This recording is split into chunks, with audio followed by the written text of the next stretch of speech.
Civil War Digital Digest. I'm Will. Welcome to the final in a three-part series about different stitches you can use to improve or complete your reproduction federal blanket, no matter which blanket you have. Today we're going to talk about the more common stitch used to put the US on the center of the blanket. It's called the chain stitch.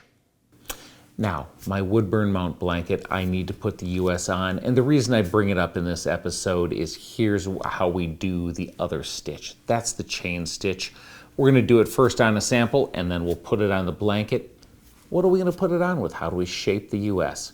Well, I found that after 20 years, I still have the two stencils that Matt Woodburn and Dennis Mount provided with their blanket. One is a three-stitch look.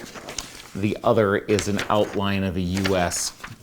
I contacted Matt and said, Matt, can we make these available? And he said, yep, if anybody asks, they can have them.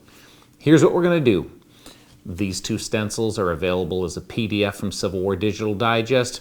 Go to civilwardigitaldigest.com, click the communicate button on the front page of the website, send us a note there, give us your email, and tell us in the message that you want to get these stencils. We'll email them to you as a PDF. Don't worry, just print the PDF and they'll be the right size. Let's learn to do the chain stitch. Okay, the first thing I'm going to say is before we go ahead and put the chain stitch in the US onto one of our blankets, let's practice on a separate piece of fabric. I've taken some embroidery floss in a bright red color so you can see it again, and gone ahead and drawn a line on the fabric. We're going to follow this just like we'll follow the stencil later on. The thread is knotted at the end. I'm going to come in from the underside and I'm going to pull it all the way through. Now for the chain stitch, the next thing I'm going to do is I'm going to go right back into that same space. And a really important piece here is I'm not going to pull this thread all the way through. I'm going to leave a loop. Okay, it's time to make the chain. What we're going to do is we're going to move down the line and come back up and through where I want the chain to end. I'm going to wrap the loop that we left up top around and I'm going to pull through. That is the first chain of the chain stitch. Next, we'll go right back down into that same hole we came out, just like before, and we're going to go ahead and leave the loop. And if we get caught up, we're just going to take our time, pull it clear.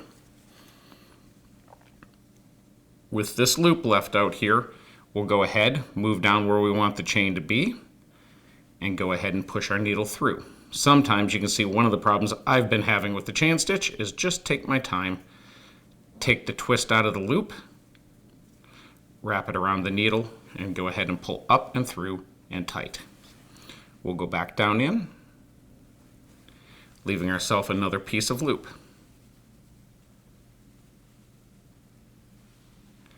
Again, we'll move down where we want it to go, push our needle through, and come up.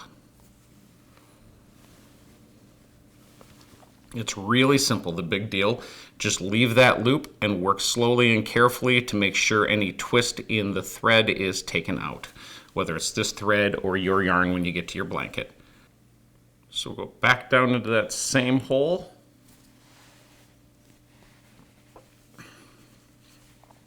Preserve the loop. Come up further down our line, push through the loop, and pull the chain in. Okay, so we're coming up and through, and we've decided that our chain stitch has gone as far as we want it to go. The next thing we need to do is finish it off. If this is the end of the line, instead of pushing the needle back down in the same hole, come around the outside of the last chain, and go ahead and push the needle in there. We've now created a small tack that'll hold that final chain into place. Here's the underside of the finished practice chain stitch that I did, and here's one thing to note. Let's go ahead and keep an eye on the back side, because if we're not careful how we pull through, we'll get a loop like this. This is why we practice here rather than here. Okay, so I've picked my favorite of the two stencils that we have available from Matt Woodburn. I've taken my Woodburn Mount blanket, I've found the center, I've gone ahead, pinned it on, and hooped it up. If you need a review of how to do this, go ahead and check back to the couching stitch episode we released just a little while ago. It'll give you notes on how to do that more specifically. I'll get a question here. Why did I pick this US of the two? Well, for me, it's simply the fact that I own a Rule of Paw blanket, and that has the 3-stitch US on it, so I figured I wanted the outline type US just for something different in my kit. Let's go ahead and get started here. So we've got the needle and we've got it threaded up. Again, this is going to become a sacrificial template, and we're going to find our way right into the corner here. And just like we talked about with the stitch earlier, we'll go up and we'll go right back into it.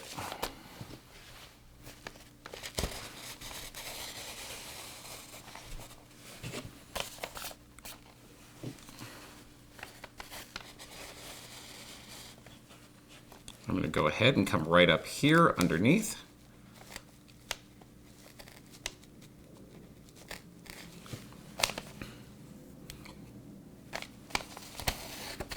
And we're going to pull through, and there's our first chain. Again, we'll go right back into that hole.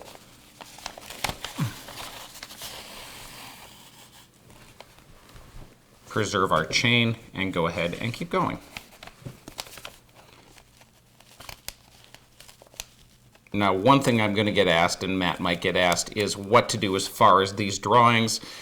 Well, the chain stitch has to run continually, so it's not something where you're going to cover just this line and just this line or just this line. We're going to go ahead and work our way all the way around. The chain stitch is going to give us, as we see, the entire area covered.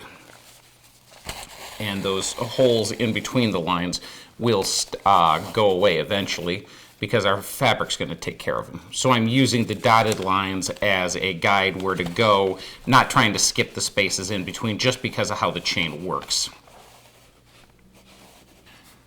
All right, I'm going to pause just a second here. I know I'm going to get a question from people about how many stitches per inch. I don't have an original to work off of, and this is my first time working chain stitch on a blanket as well. I can tell you this. This is about 3 to 4 stitches an inch and is feeling very tight to me given the size of my wool. As I move further down, I'm in the 2 to 3 stitches per inch range. This feels a lot better in look. I'm just going by look and feel, not trying to make it too tight. So my recommendation, keep an eye on what thickness of wool you have, but probably 2 to no more than 3 stitches per inch. All right, here we are down in the bottom corner.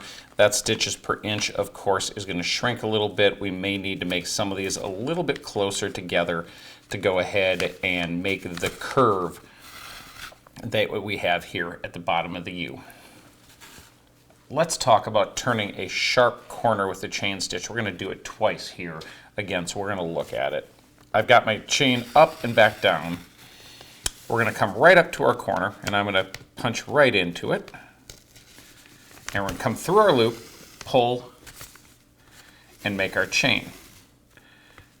Now, in order to turn this corner, what I'm going to do is I'm going to essentially do what I did to end the chain stitch and start a new chain stitch, but I'm not going to cut the thread or knot it off. So I'm going to go around the loop, shove my needle in, and that's going to capture the corner here and pull all the way down, just like we finished the chain stitch. Now I'm going to come right back up through that hole. Again, we're going to take our time and find it. We're going to come up, and just like starting the chain stitch, I'm going to go back down and in, giving myself the space here, and we'll pull the excess tail through,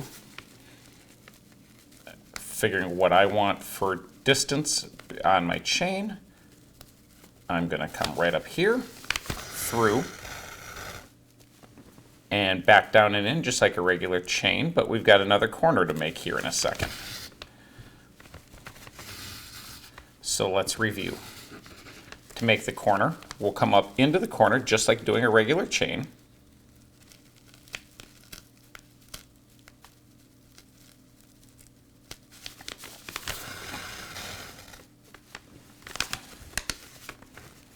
Once we have that tightened up and the chain made, rather than going through the chain here, we'll go around the outside of the chain, just like we were going to end the chain, catch it, and hold it in place. Now that this line is done here coming this way, and I've got it held in place, I'll start a new chain here. Up, back down into myself, keep the loop, come up where I want the chain to go, and come through. And we're back off and going. I'm finding this works if I have to make a right angle. Well, there you go. That's what the US looks like when it's done with the chain stitch on my Woodburn Mount blanket. But go ahead, request these stencils. We'll email them to you. You can put this on any blanket you want, and there's 2 variants of stencils. Thanks so much to Matt Woodburn for, again, making that available to the living history community. Thank you for spending your time with us at Civil War Digital Digest, both learning the chain stitch and across this entire series about improving your federal reproduction blanket. We hope this will help you get out in the field, gain a better connection to the soldiers who carried things during the Civil War, and honor their memory. We'll see you.